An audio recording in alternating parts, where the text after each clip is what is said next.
Hello, everyone. Welcome back to Learn and Talk English.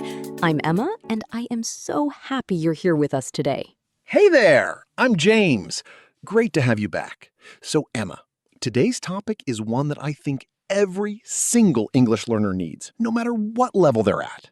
Absolutely. And honestly, it's one of my favorites. Today, we're talking about how to introduce yourself in English, something that sounds simple, but when you're actually standing in front of someone, it can feel really nerve-wracking. Oh, totally. That moment when someone says, "So, tell me about yourself," and your mind just goes blank. We've all been there. We really have. So by the end of today, you're going to know exactly what to say, how to say it naturally, and how to keep the conversation going after hello. And before we jump in, drop your country in the comments. We love seeing where you're all listening from. And hit that subscribe button on Learn and Talk English so you never miss an episode. Okay, let's get into it. All right, so let's start right at the beginning, the very foundation. And I love this part because it really is simpler than people think. When you introduce yourself, you only need 3 things. 3. 3 things? That's it? That's it. Your name, where you're from, and what you do. Just those 3 things, and you already have a complete, solid introduction. Okay, I love that. So let's break it down one by one. First, your name. And the structure here is super simple. You either say, "My name is," and then your name. Or you say, "I'm," and then your name. Both work perfectly. Right. So, for example, my name is Emma, or I'm Emma. Both are correct. Both sound natural. In conversation, I personally prefer I'm Emma because it's a little more relaxed and friendly. But honestly, both are great. Same. And you can even go more casual in informal situations. Someone asks, "What's your name?" And you just say, "James." Just your name. That works too in really relaxed settings. Now, second thing, where you're from. And again, really simple structure. You say, I'm from, and then your country or your city. So I'd say, I'm from New York, or I'm from the United States, or both. I'm from New York in the United States. And I'd say, "I'm from Toronto," or "I'm from Canada." You can go as specific or as general as you like. It really depends on the situation and how much you want to share. Okay, and the third thing, what you do. This is where people say their job or their role. And the structure is, I'm a, and then your job title. So, I'm a teacher. I'm a student. I'm an engineer. I'm a nurse. Always I'm a, or I'm an. We'll talk more about that difference in the mistakes section. Oh, yes, that's an important one. Stay tuned for that. But for now, just remember, I'm a and your job. Easy. So now, let's put all 3 parts together. Ready? Hi, I'm Emma. I'm from New York. I'm a podcast host. That's a complete introduction right there. And mine would be, Hi, I'm James. I'm from Toronto. I'm an English teacher. Short, clear, friendly, and it tells the other person everything they need to know to start a conversation with you. Exactly. And here's something I want you to do right now. Pause this episode if you need to. Think about your name, your city or country, and what you do. Put those 3 things together and say them out loud. Actually say them. Don't just think them. Yes, saying it out loud is so important because thinking it and saying it are completely different things. Your mouth needs to practice too. So go ahead, pause, say it, come back. We'll be here. And when you've got your 3-part introduction ready, write it in the comments. We would genuinely love to read your introduction. Drop it below. Hi, I'm, your name, I'm from, your city, I'm a, your job. Let's see them.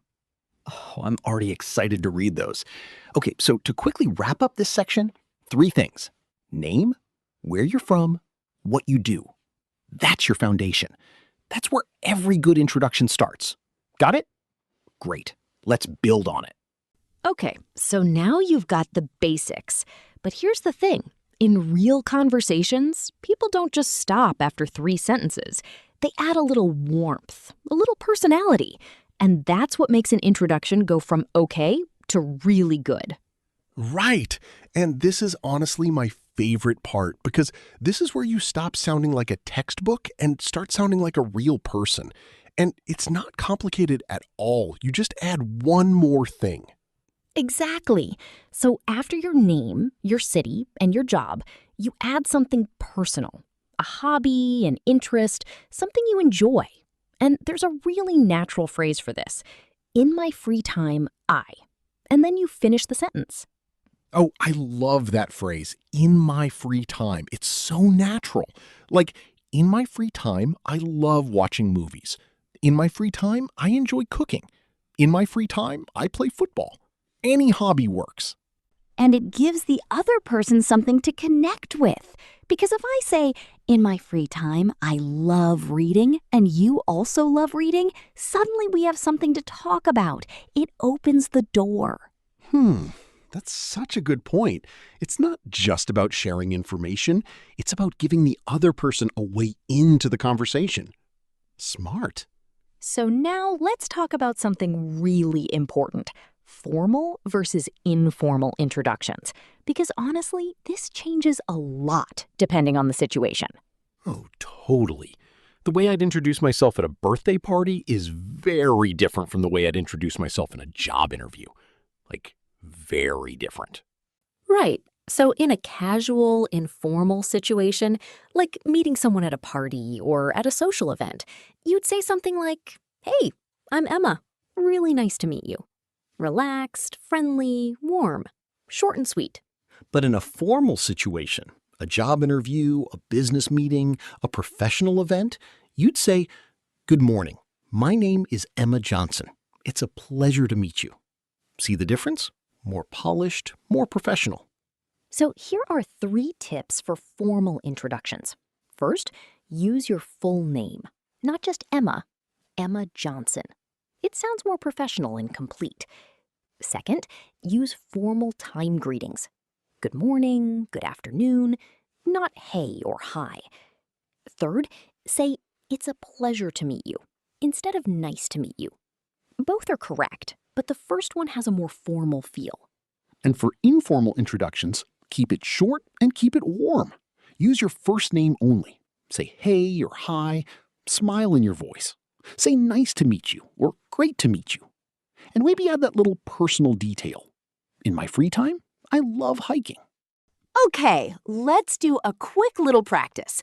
I'll give you a situation, and you decide, formal or informal.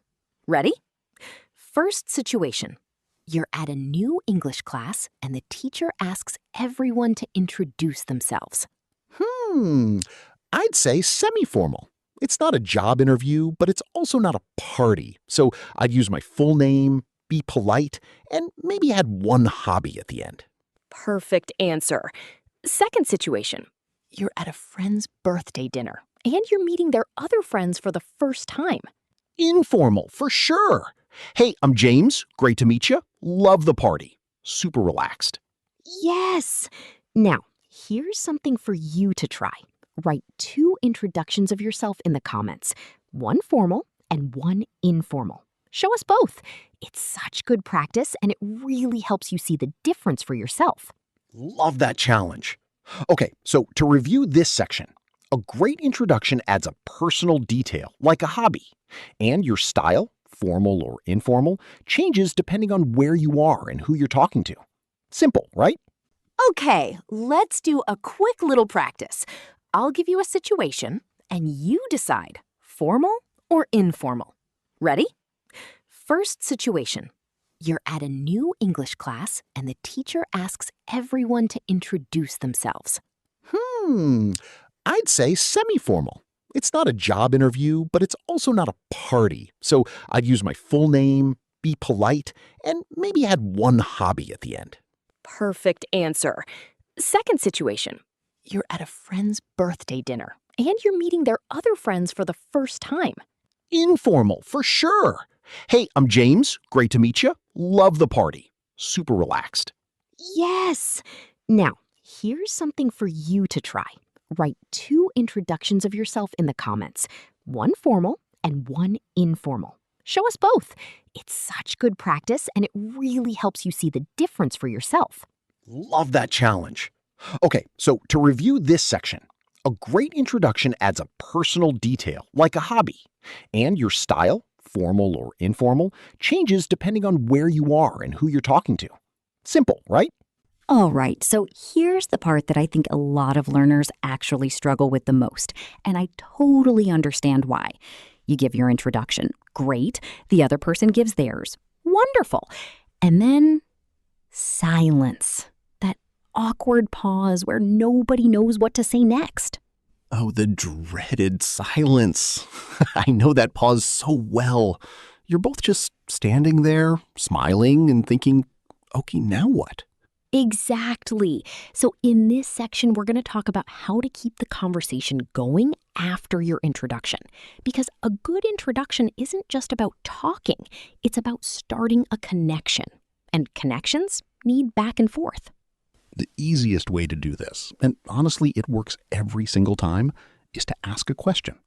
Right after your introduction, ask the other person something about themselves. It takes the spotlight off you, and it shows you're genuinely interested in them. And people love that. People love being asked about themselves. So right after you finish your introduction, you say, "So where are you from?" Or "What do you do?" Or "How long have you been studying English?" Simple, friendly questions. Here's another one I really like. What brings you here? It works so well at classes, events, meetups. It's natural, and it opens up a real conversation without being too personal too soon. Now, equally important is how you respond when someone introduces themselves to you, because this is a two-way thing. When someone says, "Hi, I'm Maria," you don't just nod, you respond warmly. Right. You say, "Oh, nice to meet you, Maria," or "Great to meet you," and then ask a follow-up question. That's the secret formula. Warm response plus follow-up question equals good conversation. And here's a tip that sounds small, but makes a huge difference. Use their name. When you repeat someone's name back to them, "Nice to meet you, Maria," they feel heard. They feel respected. It's such a simple thing, but it works beautifully. Oh, I love that tip.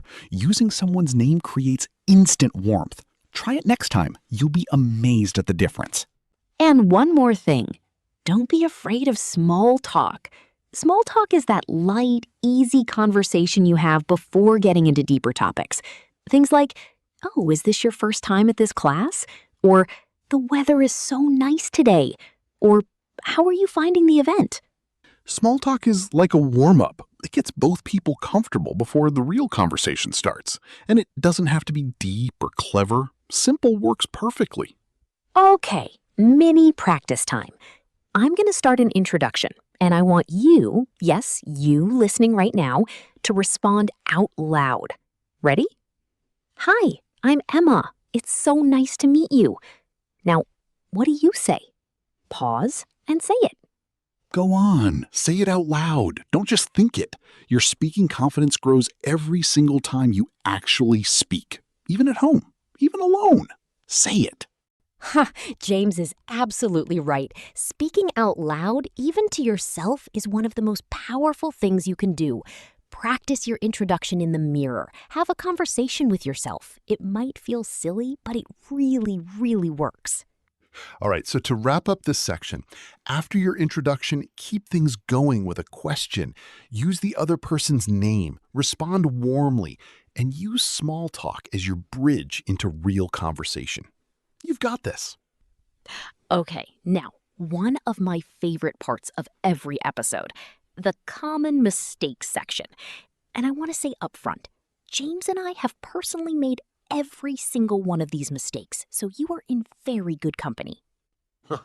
Absolutely. I cringe thinking about some of mine, but you know what? That's how you learn. So let's look at these together and make sure you don't have to cringe the same way I did.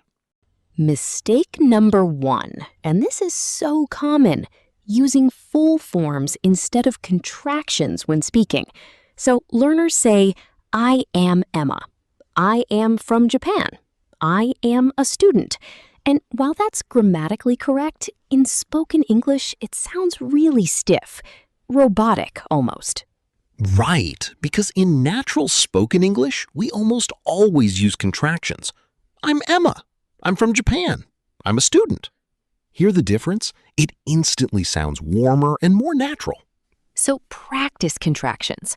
I'm from, I'm a. Say them until they feel automatic. Because in real conversation, nobody says I am. Everyone says I'm. Mistake number 2, and this one is so common, forgetting the article before your job. Learners say, I am teacher, or I am engineer, and it's missing something. Can you hear what's missing? The a or an you always need. I'm a teacher. I'm an engineer. I'm a nurse. I'm an artist. Always put a or an before your job title. And the rule for choosing between them, use a before a word that starts with a consonant sound. A teacher, a doctor, a nurse. Use an before a word that starts with a vowel sound. An engineer, an artist, an accountant. So it's not a engineer, it's an engineer. Mistake number 3, and this one is a timing mistake, saying nice to meet you at the wrong moment. So imagine the conversation is ending. Someone says, it was so nice meeting you. And the learner replies, nice to meet you too. But wait, the meeting is over. That phrase is for the beginning. Yes. At the end, you say, it was so nice meeting you too. Or it was really great to meet you. The difference is, nice to meet you is for hello. It was nice meeting you is for goodbye. Mistake number 4. And this one isn't about words at all. It's about energy. Sometimes learners get all the words right, but say them in a completely flat, robotic way. Hi, my name is Emma. I am from New York. I am a teacher. Technically correct, but it sounds like a robot. And honestly, a warm introduction with one small grammar mistake will always beat a perfect but robotic one. People connect with energy and warmth, not perfect grammar. So smile when you speak. Put energy into your voice. Be excited to meet the other person, even if you're nervous. That enthusiasm comes through and it makes such a difference. And remember, making mistakes is completely normal. Every mistake is just a sign that you're trying, and trying is how you grow. So don't be hard on yourself. Be proud of yourself for practicing. All right, practice time. And honestly, this is the part I look forward to most because now it's your turn. We're going to do an activity called Choose the Better Sentence. I'll give you 2 options, and you decide which one sounds more natural. Ready? Ready. And please say your answer out loud before we give the explanation. That's the whole point. Your voice needs the practice, not just your brain. Okay, situation 1. You're meeting a new colleague at work on your first day. Which sounds better? Option A, I am Sarah. I am from Brazil. I am an accountant. Or option B, hi, I'm Sarah. I'm from Brazil. I'm an accountant. It's so nice to meet you. Option B, without question. Contractions, energy, a warm closing phrase. Option A is technically fine, but sounds stiff and cold for a first day at work. You want to make a good impression? Go with B. All right, practice time. And honestly, this is the part I look forward to most because now it's your turn. We're going to do an activity called Choose the Better Sentence. I'll give you 2 options, and you decide which one sounds more natural. Ready? Ready. And please say your answer out loud before we give the explanation. That's the whole point. Your voice needs the practice, not just your brain. Okay, situation 1. You're meeting a new colleague at work on your first day. Which sounds better? Option A, I am Sarah. I am from Brazil. I am an accountant. Or option B, hi, I'm Sarah. I'm from Brazil. I'm an accountant. It's so nice to meet you. Option B, without question. Contractions, energy, a warm closing phrase. Option A is technically fine, but sounds stiff and cold for a first day at work. You want to make a good impression? Go with B. Situation 2. Someone says, "It was wonderful meeting you." What's the better response? Option A, "Nice to meet you too."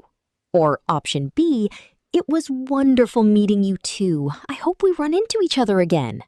Option B. Remember, nice to meet you is for the beginning. When the conversation is ending, you say, "It was wonderful meeting you too." And that little extra, "I hope we run into each other again," makes it feel warm and genuine. Situation 3. You're at a casual weekend class. Which introduction fits better? Option A, "Good afternoon. My name is David Chen. It is a pleasure to make your acquaintance." Or option B, "Hey, I'm David. Great to meet you. Is this your first time here too?" Oh, option B for sure. Option A is way too formal for a casual weekend class. It would actually feel a little strange and uncomfortable. Option B is relaxed, friendly, and it even starts a conversation with that follow-up question at the end. So smart. Now, here's your challenge. Create your own full introduction right now.